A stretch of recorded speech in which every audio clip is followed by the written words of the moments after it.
All right, so I'm gonna go over chest press, variations we can add in, chest fly is part of that, so I'll show you what that looks like as well. So let's grab our weights. I'll show you with bands too. So we'll start with our weights.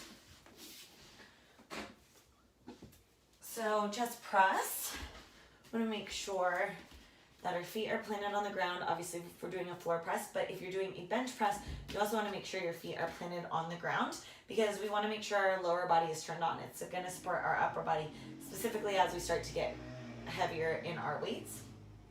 So we want to drive heels into the ground. You should feel your lower body turn on. So driving those heels in, thinking about slightly engaging the thighs. I like to imagine the weights as a bar. You're going to break the bar. You're going to pull with your back. Wrists should be on top of elbows. Elbows are 45 degrees to my body. This is also your push-up positioning, okay? And then you exhale, you drive through that chest. I'm still pushing my heels into the ground. As the arms come down, they're staying active. So I'm squeezing my arms. I can feel that activation, not going limp, because that makes it harder to press up, right? I want to keep tension in the body as I lift and lower. Now, other things that you could add in, because think about it, our exhale is on the exertion of the movement. So we're going to drive through the heels. We could add a hip bridge. We could add a leg lift. So the lift would come as weights come up. We could add a toe touch.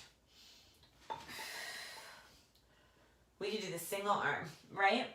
So if I'm doing it single arm, I could be here at a cross. I could be here. So again, variations that we could add in. Now, I want to show you a fly, and all of those variations could be added in. You could also go knees and tabletop. Okay, this is just going to challenge the core a little bit more to stabilize.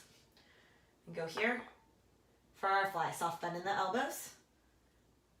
You can go one side at a time. That's really going to challenge the core, whether the knees are in tabletop or feet are down.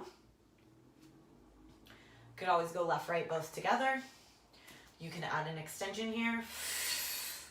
Really challenge that core. All right, so you got different variations with that. Now, let's say you don't have dumbbells. That's okay. If you have a band, that's fine. Make sure that you're going to get enough tension here. So I wrapped mine, and now it's around my back. Okay, so you can see that. It's by the shoulder blades. I want to make sure that I have enough tension to challenge myself. And then your challenge, if you're using the bands, is going to come as you extend up. Now, really important that the bands stay behind the triceps. Yep, they'll rotate as you come up, but we want to keep them right behind those triceps as you lower down. It shouldn't be by the shoulders. It shouldn't be by the elbows. We want it right almost in that midline of the triceps.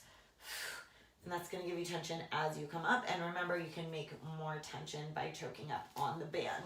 So that's the way you could do your chest press with the band and different variations that you could see or use yourself.